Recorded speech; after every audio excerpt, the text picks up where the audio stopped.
Welcome, friends, to another edition of Talking with Poets. Delighted to welcome back Mark Pawlak this morning with his new book, Away, Away. Intrigued by the repetition of Away and many other questions that come to mind as I read this book and reread this book. Mark, welcome. How are you? I'm good. Thank you Good. for wanting to interview me. I'm looking Oh, forward to sure. it. It's a pleasure. The last time we spoke of your Denise Levertov sort of memoir, right? And Yes. that's also inevitably gets me to think about how to ask you also about Denise Levertov again in the course of our chat. But let's begin with this book. I mean, Away, Away. Here it is, and it's published by Arrowsmith Yes. and in Massachusetts, and a handsome edition. Tell us about why Away, Away. What brought you to that title, first of all? Uh, so um, so I would say that there's a travel uh, in various forms is a kind of a thread through this book, both by car, bus and subway, train, bicycle, and foot traffic. So and if we harken back to my previous book, Reconnaissance, uh, it was kind of a pre-COVID book. When I was still working at the university and traveling by bus and subway, and so there were a lot of kind of flaneur poems, observing Flaneur poems, yes, yes. observing people on the streets, on the subway, etc. And so that's kind of that's been a one kind of theme I've worked on. So this book is different in that I think it was largely composed. Some of the poems are pre-pandemic, but others are during the pandemic and even post-pandemic. Right, right.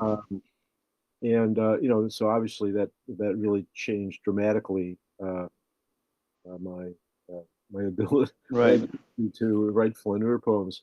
I, Uh, it raises the question for me, and we can get back to, does observation change before the pandemic, during the pandemic, and after the pandemic? The way one sees other people, the trees. But let's come back to that. yeah, Before we do okay, that, yeah, no, it's an interesting question. Yeah, and keep that in mind. How one sees. so the opening, the kind Yeah, of the epigraphs. I'm curious about. Tell us yeah, about so the them. opening and title poem is called "Away." Right. It's a poem about travel. My wife and I spend every summer in far down east Maine at the Canadian border near the Bay of Fundy. It's an 8-hour drive from Boston, from Cambridgeshire, where we live, and so it's away, away. Right. Right. So that was my sense of it. And the other thing is that when one is a summer person in Maine, locals refer to us as people from away. And so those two sort of ideas of being very far away, so away, away, and Away also and being from away. from away, played into the title. And And when I think of people going away for winter, I think of snowbirds, coming from snowy places to warm places. But here you are going to an even snowier place or equally snowy place, which is interesting. but it is in August, so Oh, it's in August. Okay, yes. so that. So it's mild. So I'm escaping the heat of the. I am Oh, okay. escaping the heat of the city. All right. Well, that then it fits Yeah. in a different way. There. The if one wants to go for a swim, Right. uh, you can you can go up to your knees before Right. you feel like you're freezing. You And feel the like average temperature is in the high 60s, mid 70s. So it's very pleasant in August. very Uh, good. Very good. Your book begins, you have the arresting title, The Repetition of Away, Away, Away. And then, of course, the cover has a bridge sort of in fog, and at least that's how I see the cover yes, yes, coming through. And then you begin with this epigraph from Antonio Machado in Spanish, the Caminante no hay camino, se hace camino al andar. So walker, there's no road. You make the road or walking, something, it's a sort of a rough translation.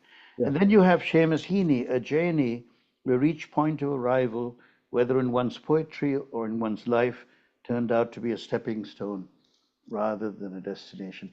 So I asked the question, is a way away a stepping stone, and to where and to what? So I think, going back to the Machado, Yeah. so yes, it is a stepping stone, but I sort of, I think of my poetry in general as always exploring new themes and new approaches. I mean, I'm interested in lots of adopting multiple modes of expression in my poetry, and so so there's that sense of exploration in the poetry of always taking a new step in a new direction. And I think the Machado suggests, and that I think this is what I sort of feel again in my own work, is that that I'm making the way as I go. So there is no destination other than to continue searching and exploring. Right. Okay. Okay. Um, uh, I've just written a book called The Runner's Almanac, which talks about the basic message is keep on running, right? Yeah, right. And the walker is the central Uh-huh. subject of the. So thinking of that one, but getting back to this now, you have, as I said, I think this is a very tight book. Every poem speaks to each other, and but that you also do things that I'm curious about, because I'm as a poet, I want to go there. I want to be able to do those, and you do them masterfully. I mean, the haiku, for example, and then the sort of the found poem, Mhm. and this is the incredibly hilarious found poem too, or maybe it's found or it's not found. I mean, that one Yes, has to ask the question, reading, whether this is something you've sort of twisted to make it seem, or not. At least I think that question occurs to me. So maybe you could read some of the book to us, okay. for us, and then we can keep talking about this road that you're making. Yeah. Well, why don't I start with the title poem "Away," and Okay. the poem in 7 parts. I'll just read the first part. Against the theme of traveling. So it begins with uh, a title that's really a quote from uh, a song that, although Willie Nelson didn't write the song, he's the one who popularized it, and it's the one fixed in my head. Just one interruption. I forgot to mention one other epigraph, which is very important as well, which you quote Whitman saying, "The long brown path before me." Right. Go ahead. So, on the road again, is the title of the section. Coastal Route 1 north of Ellsworth, Willie Nelson on the radio, going places that I've never been, seeing things I may never see again. Tree-lined slalom run, stretching all the way to the vanishing point that narrows to a hiccupy, frost-heaved two-lane, its asphalt shoulders calving. Cresting one hill, pooled fog, cresting another, quicksilver mirage washouts. Sun-baked quill cakes the crows peck at line the roadsides.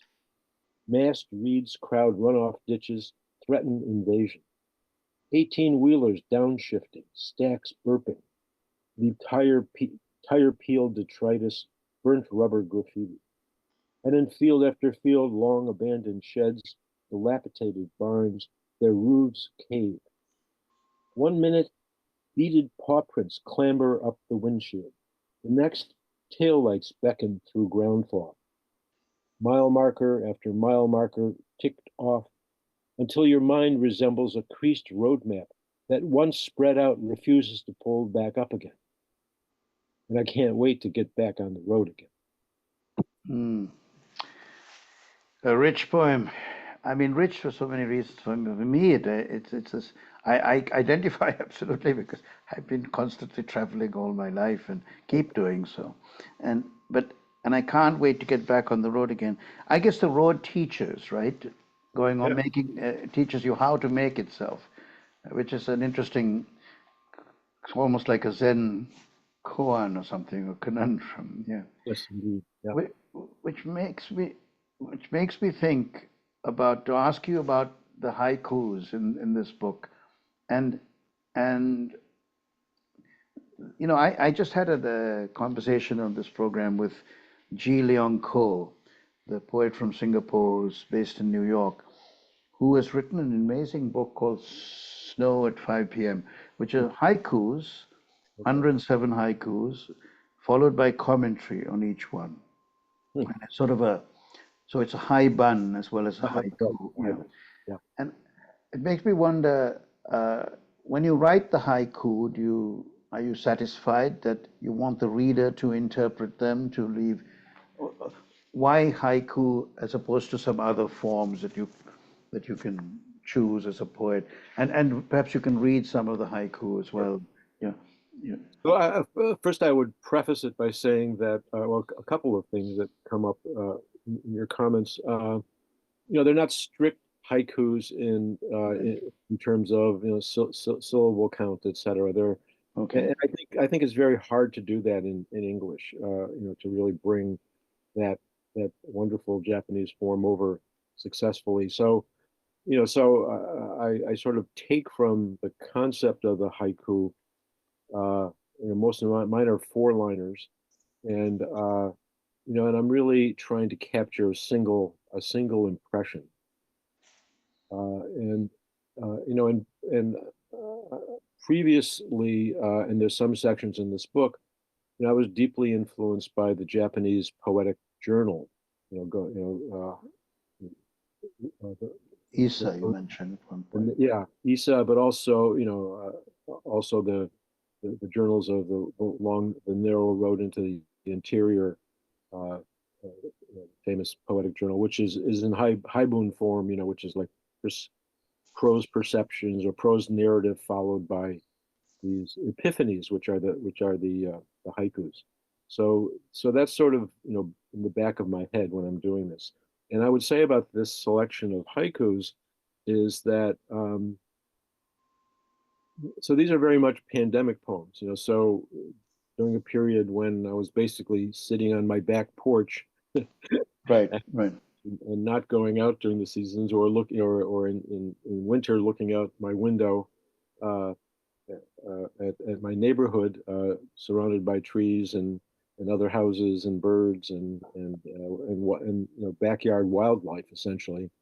So that was really the focus of those poems. So I'll pick a couple and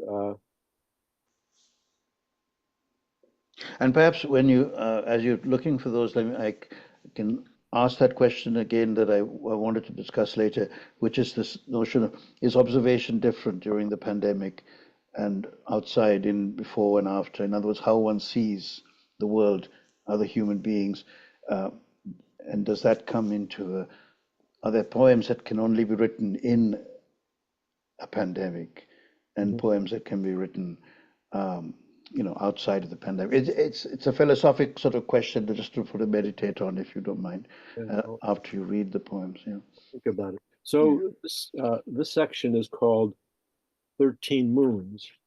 wonderful. And Yeah, I know these well from Beltway. Yes, okay, so you published some of them. yeah, So each of them is dedicated to the Native American full moon of the season. And so the wolf moon is the first one, which is of course the early February January moon.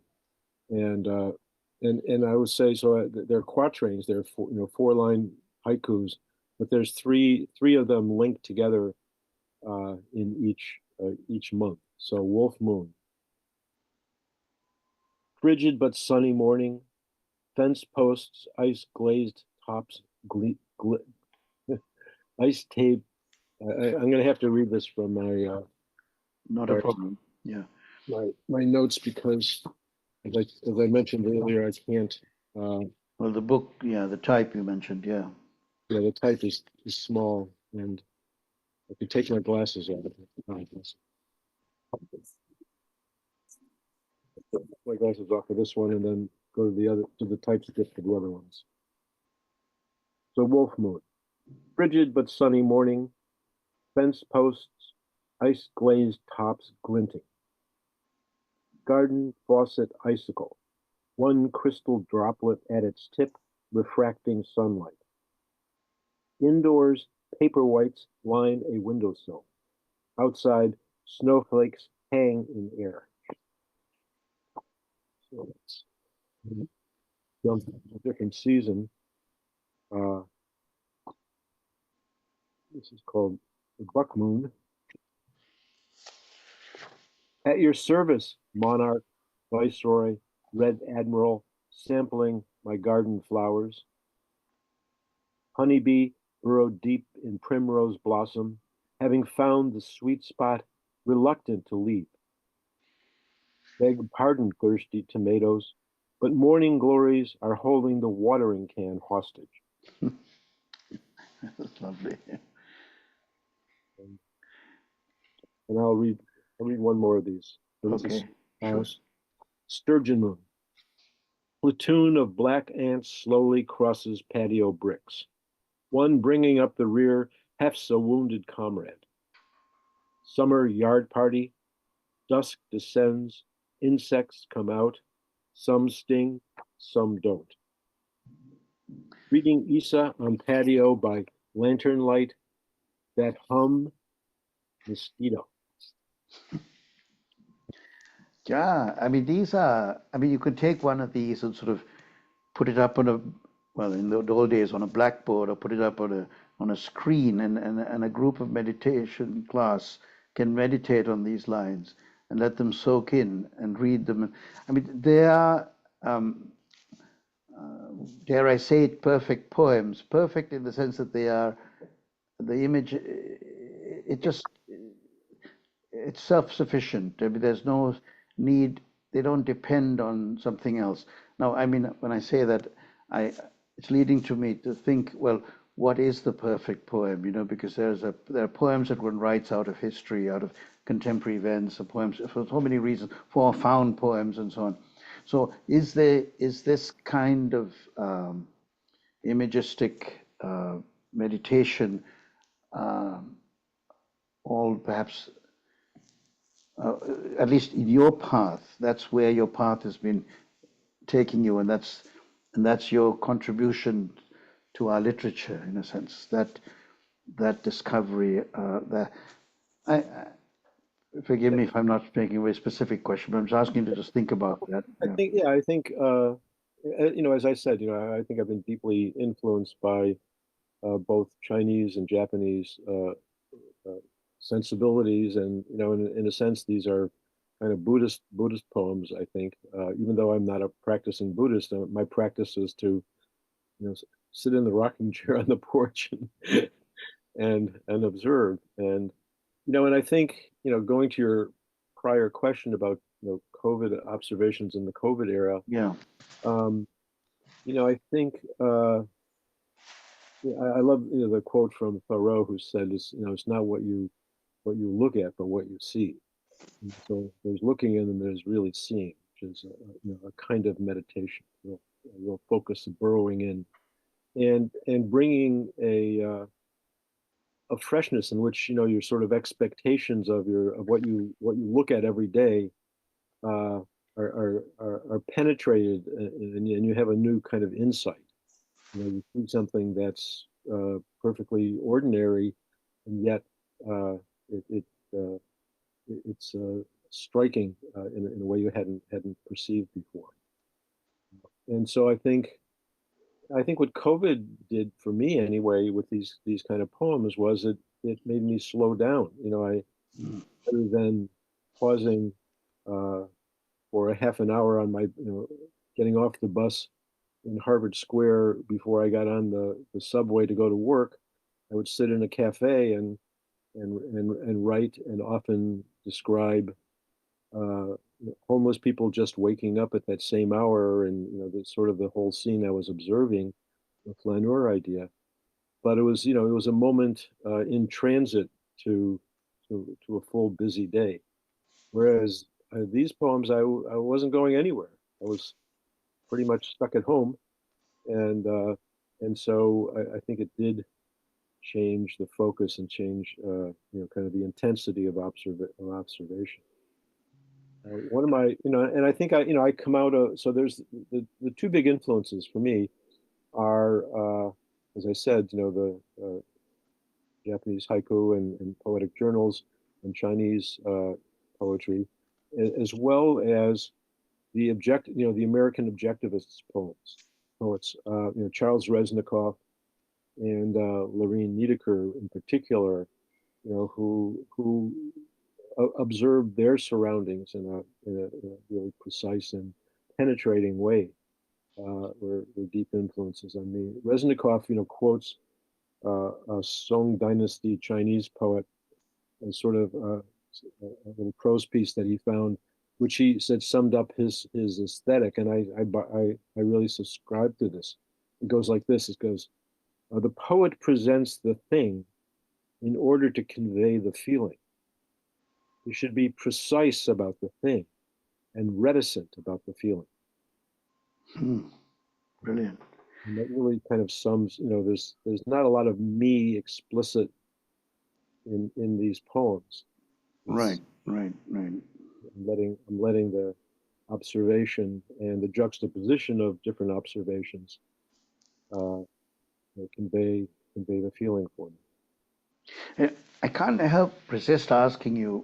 We're speaking a few days before the U.S. election. We're also speaking at a time of, genocide in Gaza. We're speaking of political violence on an unimaginable scale going on in different parts of the world, especially in the Middle East, in Gaza. So, and I'm asking that because, and I am asking you to reflect about you who studied with Levertov, who wrote poems at the time of against the, that could be in protest against the Vietnam War and so on.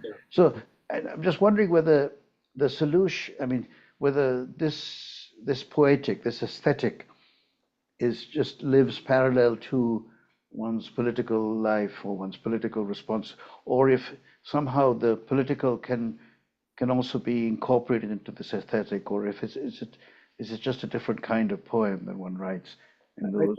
I think it is a different kind of poem, and and as you know, I used to write. I formerly wrote a lot of political poetry, Right. And it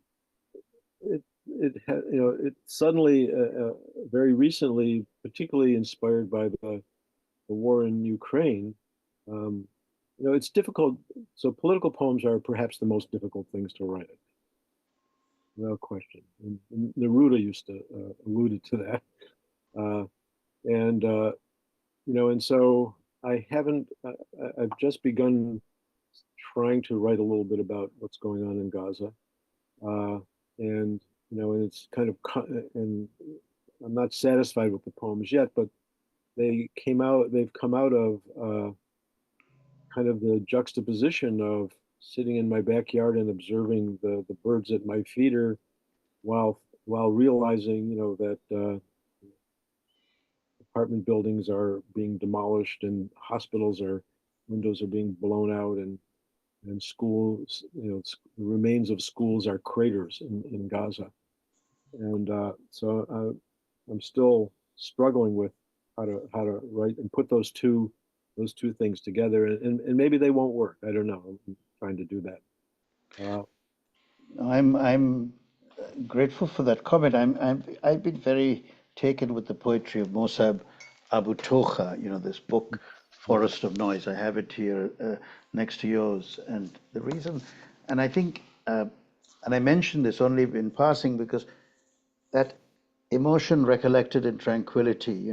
It's just amazing to me reading his poems how he seems to have found a place to be able to write about unimaginable horrors that have affected his own family and his friends, and yet write poems that tell stories that provide metaphors that show that kind of distance. Anyway, I don't know. It's just something I'm noticing as I'm reading the book. I admired his work Yeah, a great deal as well, and it's rightfully praised for his ability to accomplish those two things. yeah, and I, as a poet, talking with you, a fellow poet and friend, I admire your work enormously. What I admire is this ability to, as you just described, what Resnikov, I think you said about the image, and so well done. But at the same time, I can't resist asking about the world in which we are making these poems, writing poems. Well, and just to follow up on that, suddenly this this past spring, I started writing a whole series of poems about the war in Ukraine, Yeah, and they they came out of nowhere. I mean, they came out of the context of reading about what's going on in Ukraine and the war, the atrocities there. But it wasn't an intention to try to struggle to write about this. It just sort of happened, and I think it has something to do with a preoccupation I've had with Central Europe and Eastern Europe, having Polish grandparents on both sides, ancestors who emigrated to the U.S. One from Krakow and the other one from my grandfather's from Lvov, which is now Lviv, and so that sense of that borderland between Poland, Ukraine, Belarus, Russia, has always been shifting, and is an area of constant conflict. Timothy Snyder wrote this book called Bloodlands, in which he described that exact region, where between Stalin and Hitler, 13 million people were killed in the last century. And so we're seeing, really a repeat of that right now. And so I was really, suddenly these poems burst forth, I think because of my family roots there, and because of my reading it, both of the literature and of the contemporary political situation there. And then it just happened. So yes, they're a very different thing. very different thing. And I'm very glad you mentioned these poems in Ukraine, and just that we keep in our minds at the same time these different atrocities, going on in different parts of the world, and then our own writing and how we respond. But I don't want our discussion of our way to become something else. But at the same time, it is a book in time. That's all. And this is our time that we're sort of writing and speaking about. It's really a very really accomplished book. What I mean by that, I like it, and I want to, and I've invited you because I admire your work, but I also when I say accomplished, I think it's a very tight book. I mentioned that before. It's just every poem seems to me essential. And I'm curious about the editing process of the book and the organization and different. If you could speak a little bit about that. I mean, just were there many more poems before this book came into being, or have you got to the point in your poetic journey, making poetic road, where everything you write is somehow edited almost in the writing and fits easily on the page and in the book? Go ahead. Yeah, I think most of the poems, there are very few poems that I did not include that I've written over the same period of time. But it's my last book came out 7 or 8 years ago, and I was also completing the memoir about Denise Levertov at the same time.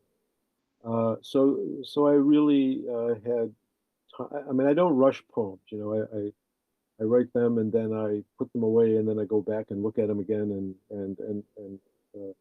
and fuss with them, as it were. And I often do that, many, many times, before I'm satisfied that I've got, there are occasional poems that, that are what I call gifts. They just kind of pop out and they're done on the first try. Right. But those are the rare ones. And so, yeah, so as I said, and I think the other thing I would say about this book is, and this may change your change your opinion about how tightly it's constructed, is that I write in spurts. I sort of get an inspiration, and I follow that thread for until it peters out, and so I think each section of the book is like one of those Those spurts. spurts. And I didn't, it's not chronological, uh, but each one of the sections is one of those spurts. And let me read a poem, as you talked about time. And so this is a poem I think that's kind of about, in a sense, time travel, Mm-mm. called Birthday. I wrote this poem just before I was about to turn 74, and my granddaughter was about to be born, uh, very near my birthday, Mm. Penelope. And so I was, contemplating the world that she would be entering, and and the world I grew up in. I grew up in Buffalo, New York. Polish, working class family, and in the 50s, and how the world has changed. And so this poem is the product of that. It has a epigraph from J.P. Hartley's novel, The Go-Between. The past is another century. The past is another country. Yeah. I'm sorry, another country. Past is another country. This day next year, I will have lived 3/4 of a century. I remember my babcia, Sunday shopping trips to the Polish market. She points to a chicken in the cage, and the man in the blood-stained apron grabs the squawking hen, disappears out back, returns to hand her the still warm, plucked bird wrapped in butcher paper. Sunday's dinner. Sing-song calls announce rag pickers and knife sharpeners with push carts. Sauerkraut and pickles ferment in basement tubs. Pitted peaches swim in sealed ball jars. Spinach, peas, and spaghetti come in a can. Dessert is lime green jello mold studded with fruit and jiggling on a plate. Mom hems pants, darns socks. Dad shears hair. I wear hand-me-downs from cousins. Weddings, birthdays, and first communions are black and white images with scalloped borders created by a camera, square box with faux leather. Clunky black Bakelite telephones, circular dials, area codes, forget it. Inside a lacquered wooden console powered by vacuum tubes with glowing filaments, there is a small tinted window. Greg, Chuck, and I peer through it to watch Howdy Doody, Captain Kangaroo, and Kukla, Fran, and of course Ollie. Roller skates? 4 wheels with ball bearings strapped onto our shoes. Or nailed to the bottom of wooden crates, they do double duty as scooters. One-speed bicycles have balloon tires. Want to stop? Backpedal with a firm, swift stroke. City of Buffalo borderlands are chest-high grass and brush fields with flourishing apple trees where we scare up pheasants, snare rabbits, and barehanded capture turtles and grasshoppers. Hot afternoon summers we cool off in deep ponds and meandering creeks or jigger for bullheads in the shade of elms. Where have we been all day? Mom doesn't ask. We don't say. Dads keep their tools in war surplus ammo boxes. Artillery shell casings serve as umbrella stands. They savor local beers, Genesee, Iroquois, Utica Club, Carling's Black Label, from tall ceramic steins or thick glass mugs. Our dad chills his super in the kitchen fridge. They drive secondhand Chevys or Fords. Our dad always has his head under the hood to keep our winged Fairlane. Oh, that's a great poem, my friend. It's a great poem. Yeah, I'm very happy with that poem. Yeah, of course, it reminds me of other poems written on birthdays, Yeah. like Dylan Thomas's when he wrote it for his 30th birthday. And then, of course, once in a while, I wonder if this was a gift, if this just came to you. Yes, it was. Yeah. Yes, yeah. Well, at It least reads like a gift. yeah, the first, I would say that, the first three stanzas, and then I went back to it and sort of fleshed it out a little bit more. But yeah, Yeah. it was a gift. Yeah. And it's sort of one of those sort of. I mean, my father used to tell me, if you can write about. Oh no, his friend Rule Denny used to tell him, a half a dozen poems or maybe up to a dozen. If you can have those in a course of a lifetime, you've done well, and that those that will survive you, Yeah. Yeah. Well, this is of course a survivor, but which reminded me of how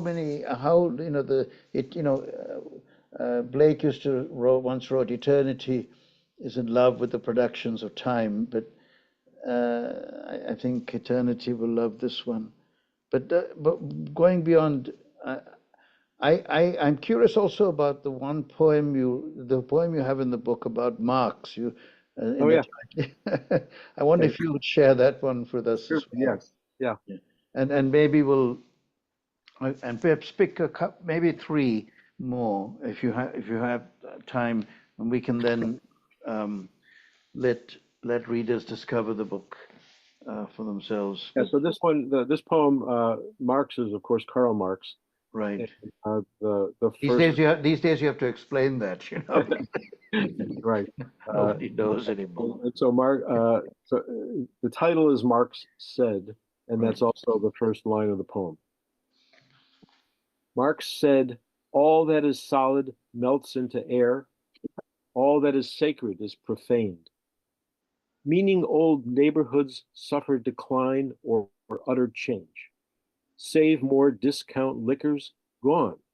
Advertised wine for Mother's Day, you drove her to it.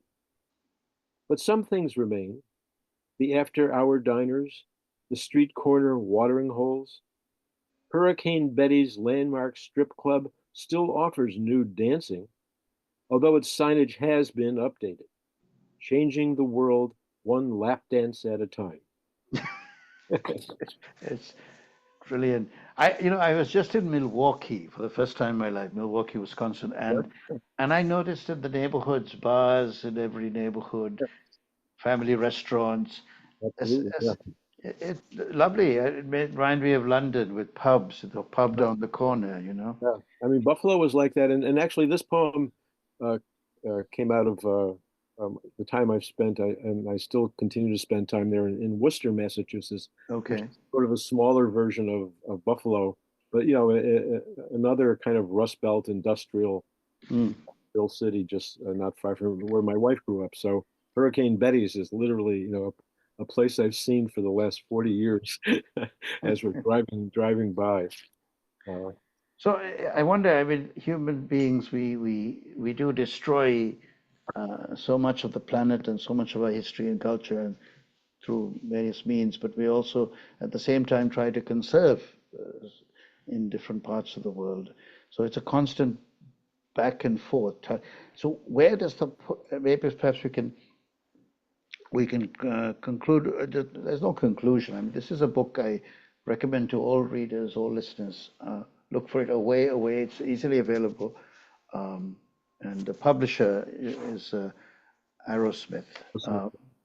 But my question is to do with in the tugging back and forth between conservation and destruction. What can we do as poets? So aside from writing poems, or is the writing of the poem or I think the what writing of we the can poem, do? is what we can do. We can preserve. And what we're not just describing, but there's an emotional resonance in what we're describing and preserving, right? Where it had meaning. It had meaning for us, and so I think that the poems then convey the value of those things that are no longer here, that have been destroyed. That's a beautiful statement. There's a little found poem. Perhaps you could read that as well for us. Well, just I'm trying to recall. Well, there's so many. You describe one specifically as a found poem. I don't remember now. Where did I see that? In any case, let's. I think. I mean, my apologies for not having marked it in my book. I have this tendency of not wanting to mark books because I grew up thinking books were sacred and you can't touch them, not write in them. So I have this virgin copy of this untouched copy of Way, but read. What I'll read to conclude, Indran, is because I've mentioned that that a lot of these poems were composed during the pandemic, and I think we don't acknowledge how the pandemic has dramatically changed us and changed our lives. And so this is a poem that I wrote at the very first spring of the pandemic. Okay. Then I want to just say a word or two about it. It's called Pandemic Days. Circle of white blossoms fills my front window. Curbside ornamental pear tree. Out back, my cherry graft. Cascading umbra of tendrils tied with delicate white bows. Next door, the magnolia offers magenta-edged petals by the fistful. And every neighborhood street's festooned. Apple blossoms, apple blossoms, apple blossoms. But grand prize belongs to the purple plum next block over, more precious for the brevity of its flowering. It takes my breath away. Meanwhile, behind closed doors, human life, its fragility, flowering of the sick, bedridden, the dying, intubated, dead. My God, another great poem. Thank you so much, Mark Pawlak. I just wanted to say about this poem that, recently, this past spring, at that same time when the flowering of all the fruit trees, right. I don't have the same feeling that I did pre-pandemic about spring. That kind of uplifting and a sense of just filling our eyes with these beautiful blossoms, blossoming trees. And I still gaze at them and moved by them, but they don't have the same entire meaning since the pandemic. Because of all that relentless death during that period. Yeah, it's a dark period that we have yet to overcome as we move forward. I grew up with Whitman's optimism, and the sense of, when you mentioned Whitman at the beginning of the book, the path, the brown path. So, but yet we have to recognize how we have been changed. I hope not changed utterly by this pandemic. Thank you so much, Mark, for a wonderful book. Thank you. It really is an achievement. And you have many different books in your life, and I know you're very proud, and we are very proud and grateful. Thank you, and we'll talk again soon, I hope. You will. Okay. Thank you. You too. Bye. All right. Now let me just.